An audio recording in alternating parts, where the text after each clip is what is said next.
Our problem for today. This is a PASI, a board exam problem. So let's dive into the problem. So as you can see, we have the figure of a concurrent force system, figure VA MEC 001.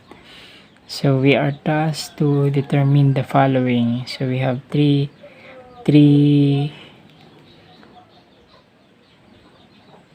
goals here.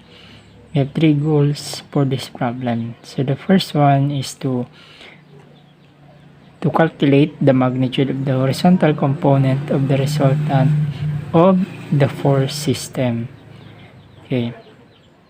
We have to calculate the magnitude. And then number 2, calculate the magnitude of the resultant force. Number 3, calculate the angle that the resultant force makes with the horizontal axis. Okay, let's start.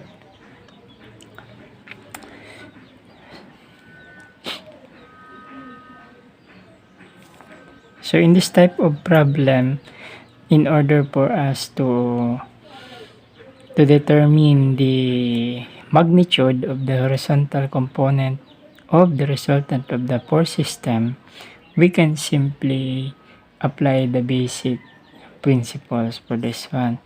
The resultant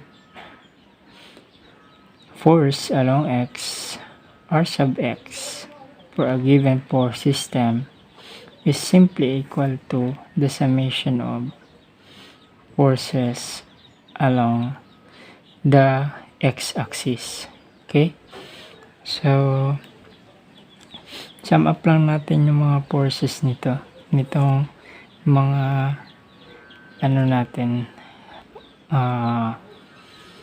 force na given dito sa figure. So, we have px, we have qx, and we also have yung kung meron bang resultant component along xc rx.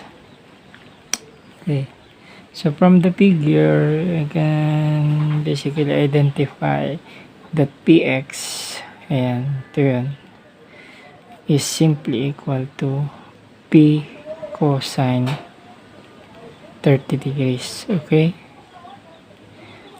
so to the right yan, ibig sabihin lagay lang natin dito p cosine 30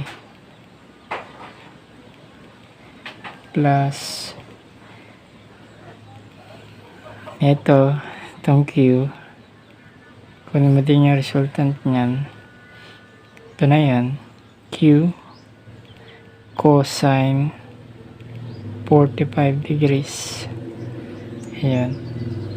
So to the left, so kung i-assume natin na ang right is positive, so we will use negative sign for this component of q along x. So q cosine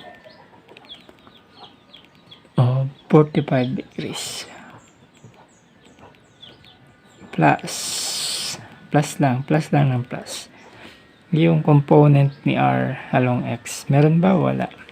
So 0. Kasi as you can see, vertical yung r natin. So walang component along x si r.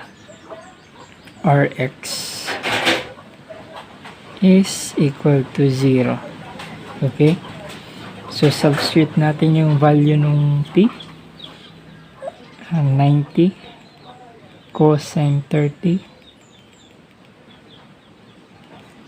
plus negative ilan yung value ng q, 75 cosine 45. Yan, makukuha nyo na yung value ng rx natin. I-calculate lang natin yan, guys.